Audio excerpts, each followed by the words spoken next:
दिनदुबळ्यांचे कैवारी Bharat Ratna doctor Babasaheb Ambedkar, Mahatma Jyotirao Phule, Chhatrapati Shahu Maharaj, साहित्य सम्राट अण्णाभाऊ साठे, माता जिजाऊ, माता रमाई, माता भालुआई, मुक्ताई साळवे, फातिमा बीबी शेख या सबंध महापुरुषांना आणि महास्त्रियांना वंदन करून आणि यांच्याही अगोदर ज्या पीडितेवरती त्या दुष्ट प्रवृत्तीच्या, नीच प्रवृत्तीच्या हरामखोरांनी जो अन्याय तिच्यावरती केला,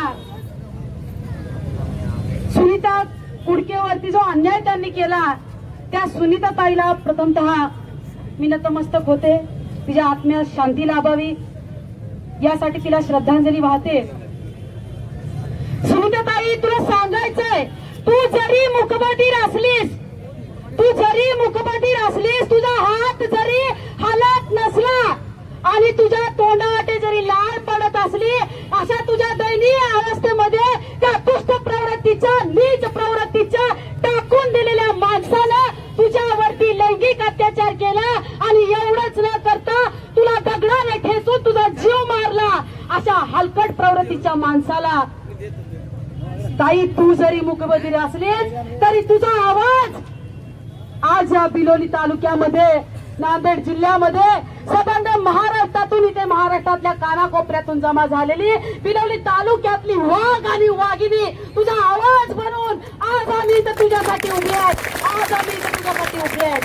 सुनीताताई, तू काळजी करायचं नाही, कारण तू एकमेव महिला नाहीयेस ताई. तुझ्यासारख्या अनेक महिलांवरती असे अन्याय झाले, जातीयतेतून अन्याय झाले, अनेक सूड भावनेतून अन्याय झाले, स्वतःचा मान जिरवण्यासाठी अन्याय झाले.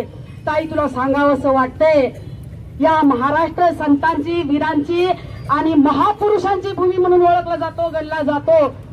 हा महाराष्ट्र संस्कृती प्राय महाराष्ट्र म्हणून भारतामध्ये गणला जातो.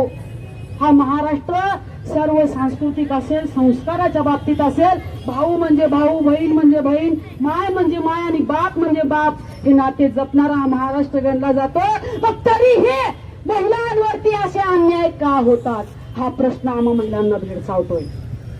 जर महिलांचं संरक्षण करण्यामध्ये हे राज्य सरकार, हे तिघाडी सरकार, हे आघाडी सरकार जर अक्षम असेल तर यांनी आपल्या खुर्च्यांचे राजीनामे द्यावे. हे राज्य सरकार महिलांचं